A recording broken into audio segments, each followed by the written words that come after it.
Hey there, it's your nightly 90. Tonight's topic, new year, new you. First one of the new year, I might add. And I'm going to give you, by the end of this video, a clear understanding of who I am, what I do, and why I do it. And I work with entrepreneurs because I became an entrepreneur at 3 years old. It sounds a little bit odd, but that's how it worked out for me.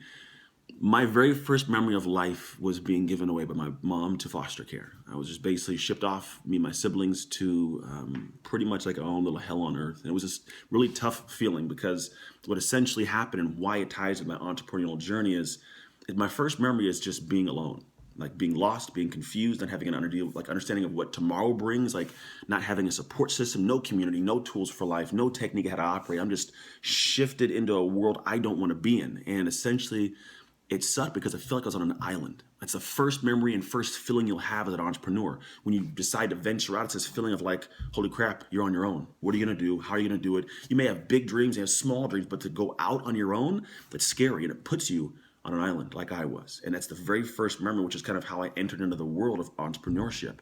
The next memory I have is going through years of just craziness, about 8 till I was adopted at 14.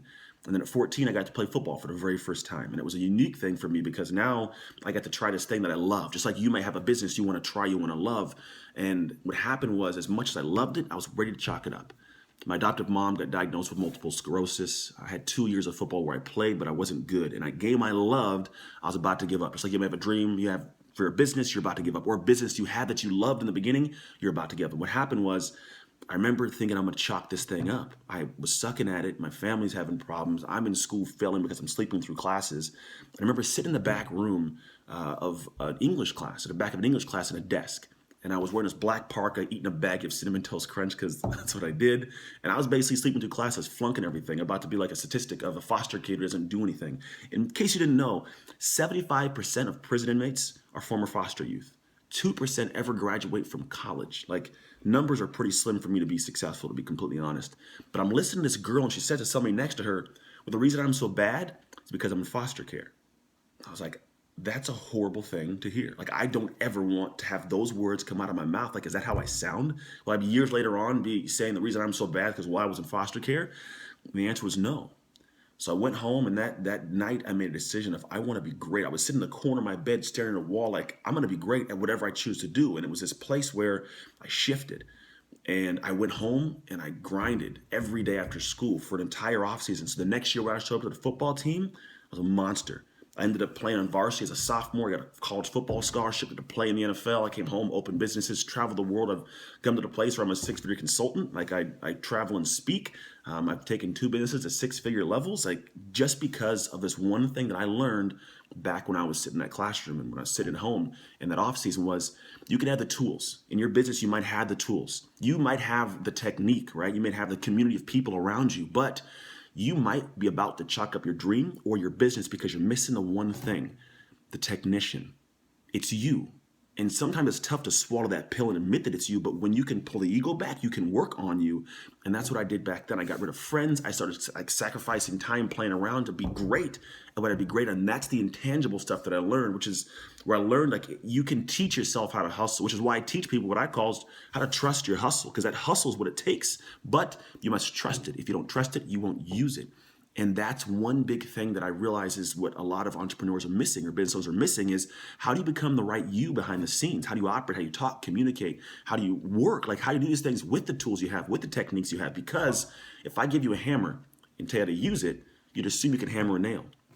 But if I give the hammer to a baby, the baby can't do the job. Sometimes you may be not a baby, but not prepared for the job at hand. And that is where I got to this place of understanding what it is I want to share and why I want to work with baby changers or mind changers, right? People are the ones that want to shift who they are and move to the world of being these amazing technicians behind the scenes. And that's not why I do it though. The reason why is I got to this place where I had a business. It was a gym, 6 figures. I was consulting for 6 figures, like doing really well, but I wasn't fulfilled. And I was trying to figure out like, what is it that why when I wake up in the morning, I'm not in love with this thing right now. And it was like a lot of shifts. I had a lot of stuff going at home with my ex-wife and my kids and just craziness. And then I got to a place where I was sitting in a room. It was April 15th, 2014. And I held my mom's right hand as she took her last breath as she lost her battle with multiple sclerosis.